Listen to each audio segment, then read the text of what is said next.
Mbappé, Vinicius, Bellingham. Alors les gars, je sais ce que vous allez me dire. Je sais très bien ce que vous allez me dire les gars. Vous allez me dire, non mais tu t'enflammes trop vite. Je sais qu'il y en a qui vont me dire, ouais ça y est, après un match, je vois cette équipe du Barça comme la meilleure équipe. Alors les gars, que ce soit bien clair. Le Barça va gagner ce Classico. Je vous le dis et je vais l'assumer.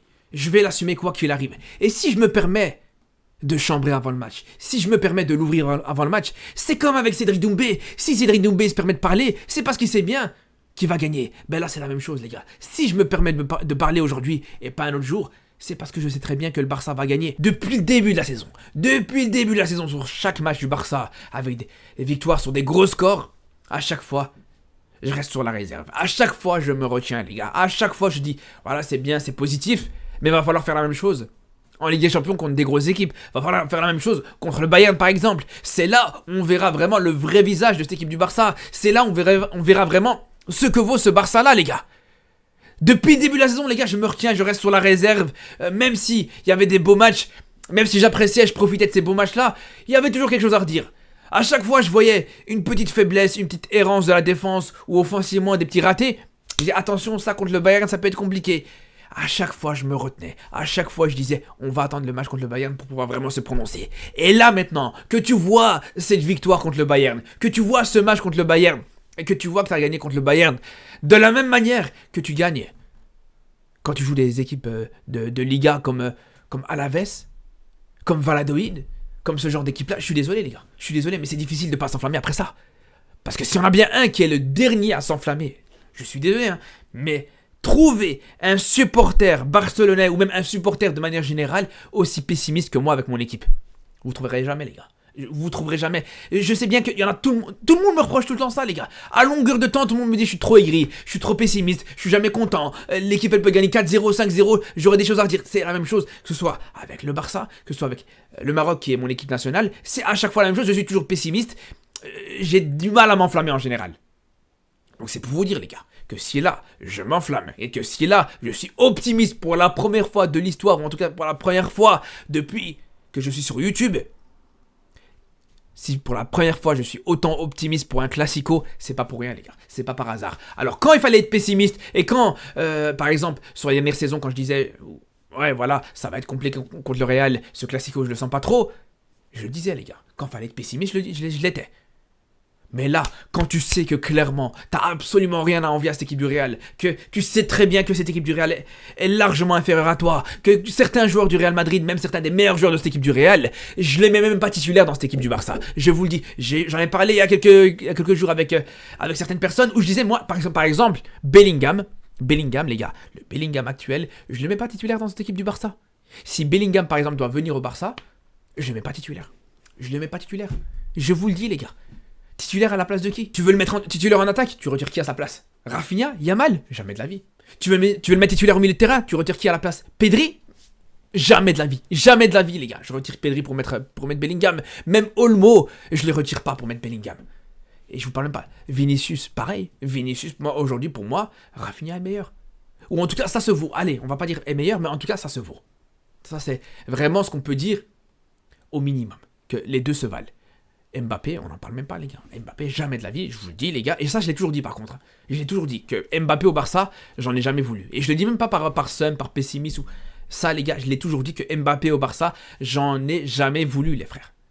Bref, tout ça pour dire les gars, quand on voit ça actuellement et que quand tu vois qu'aujourd'hui, que t'as rien à envier à cette équipe du Real Madrid, que ce soit au niveau des joueurs, parce que c'est une chose déjà, au niveau de la qualité des joueurs, mais surtout au niveau des performances, au niveau des matchs depuis le début de la saison, les gars, je suis désolé les frères, mais depuis le début de la saison, quand on compare les matchs du Barça avec les matchs du Real, quand on voit même certains matchs du Barça contre une équipe et quand on voit les matchs du Real contre la même équipe, c'est le jour et la nuit.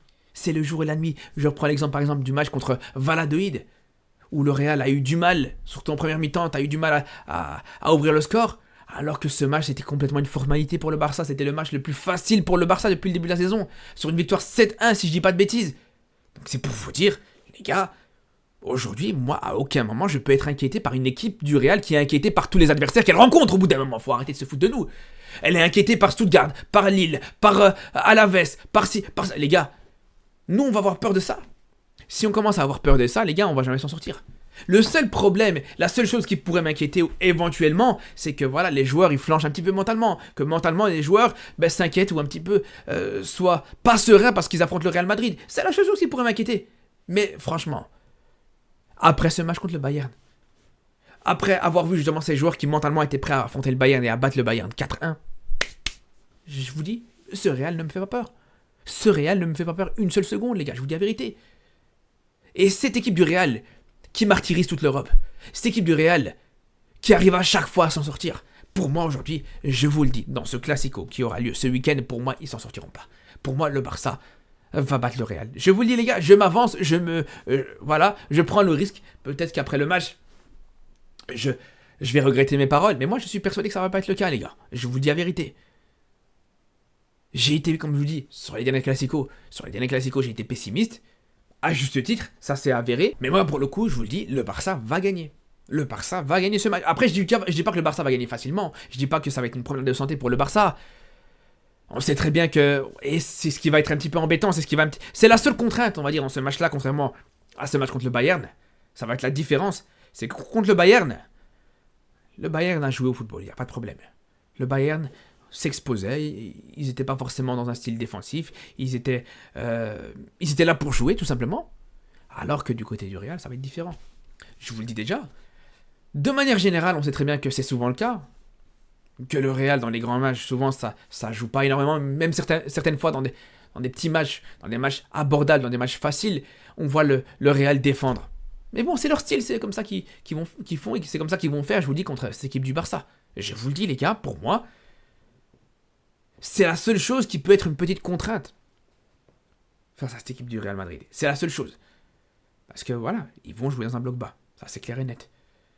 Les Madrilènes, ils vont rester bien organisés, ils vont défendre sur quasiment tout le match, ils vont peut-être même écœurer cette équipe du Barça. Mais pour moi, avec les ressources que tu as offensivement et avec les lacunes défensives que peuvent avoir certains joueurs du Real, un Vasquez qui, défensivement, a montré ses limites contre Dortmund, même s'il a marqué juste derrière, un Fernand Mendy qui pareil, c'était un peu la même chose, même Fran Garcia qui a montré qu'il avait du mal. Mais je suis désolé les gars, à partir de ce moment-là, pour moi, quand t'as des joueurs comme Yamal à ta disposition, un Yamal qui vient de faire passer une sale soirée à peut-être l'un des meilleurs latérales gauche du monde, pour pas dire le meilleur, à savoir Alphonso Davies, je vous le dis les gars, face à Fran Garcia ou à Ferland Mendy, jamais de la vie Yamal va être inquiété. Je vous le dis les gars, pour moi, vraiment, on risque de voir un très gros match du Barça. Après, attention, encore une fois, comme je vous dis, ça va pas forcément être un gros score. Par rapport au fait que voilà, le Barça, peut-être pendant longtemps, aura du mal. Pour moi, je vois le Barça vraiment courir après le score pendant très longtemps, ou en tout cas courir après l'ouverture du score pendant très longtemps. Je vois vraiment un attaque-défense pendant très longtemps, une équipe du Barça organisée très haut dans le camp madrilène, avec une équipe du Real organisée très bas, dans un bloc bas, et qui vont chercher juste les contre-attaques. Mais, justement, là où j'aurais pu, en temps normal, être inquiété par ça, parce que c'est vrai que sur les contre-attaques, le Real Madrid peut faire mal, mais personnellement, je reste quand même serein par rapport au fait qu'on sait très bien à quel point cette équipe du Barça actuellement, ce Barça de Hansi Flick, est très efficace dans le pressing. Ça, c'est une première chose. Donc, tu pourras être installé dans le camp du Real et pourquoi pas être dangereux, mettre en difficulté cette défense du Real avec justement ce pressing, ce contre-pressing qui marche très bien dans ce Barça de Hansi Flick. Ça, c'est une première chose. Mais deuxième chose, et surtout, ça, je pense que ça va être la plus grosse force de cette équipe du Barça. Et comme je vous dis, ce qui fait que d'habitude, j'aurais pas été serein face à une équipe du Real organisée dans un bloc bas qui va vouloir jouer sur les contres, c'est par rapport à la qualité de cette ligne défensive du Barça et cette capacité à pouvoir à chaque fois gérer le piège du hors-jeu. C'est ce qu'on voit là actuellement. Par rapport à cette équipe du Barça, cette capacité à vouloir et à pouvoir gérer ce piège du hors-jeu, c'est quasiment du jamais vu. Une équipe qui est aussi efficace, qui est aussi à l'aise dans cet exercice-là, qui souvent n'est pas facile, franchement, c'est exemplaire, encore une fois, comme je vous dis. C'est ce qui fait qu'en temps normal, voilà, je me serais dit, ah ouais, quand même, il y a de la vitesse derrière, enfin devant plutôt, du côté du Real, avec Vinicius, avec Mbappé, avec Bellingham qui peut faire mal aussi avec ses passes, avec Modric aussi qui peut chercher la profondeur. C'est vrai qu'en temps normal, t'aurais pas forcément été serein. Mais là, comme je vous dis, avec cette ligne défensive du Barça qui, depuis le début de la saison, met en difficulté, arrive à écurer tous les adversaires, même une équipe du Bayern, par exemple. Personnellement, je vous dis, je suis très serein par rapport à ça. Je pense que cette ligne défensive du Barça, si elle est toujours aussi concentrée, si elle montre toujours cette maîtrise dans le piège du hors-jeu, si elle arrive à toujours être dans la gestion par rapport à ça, personnellement, je ne les vois pas du tout se faire inquiéter. Je vous le dis, les gars. Je ne les vois pas se faire inquiéter. Après, voilà, bien sûr que ce qui est le plus important, ce qui est surtout le plus important, et ça, je pense que je vais insister là-dessus, les frères, c'est que au-delà de ouais, le Barça est favori, le Real est favori, ce qui est surtout important, c'est que là, on retrouve un vrai classico. Là, on va retrouver pas forcément le classico de l'époque, mais le classico qui nous faisait rêver.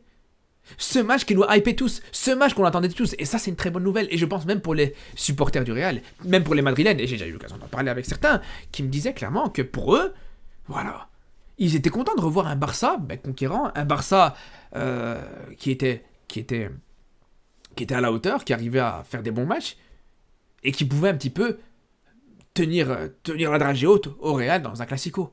C'est ce qu'on veut tous, les gars, c'est ce qu'on veut tous. Bien sûr que tu veux toujours être meilleur que ton rival, mais être largement meilleur que ton rival, au final, ça sert absolument à rien, parce qu'à ce moment-là, il n'y a plus de rivalité.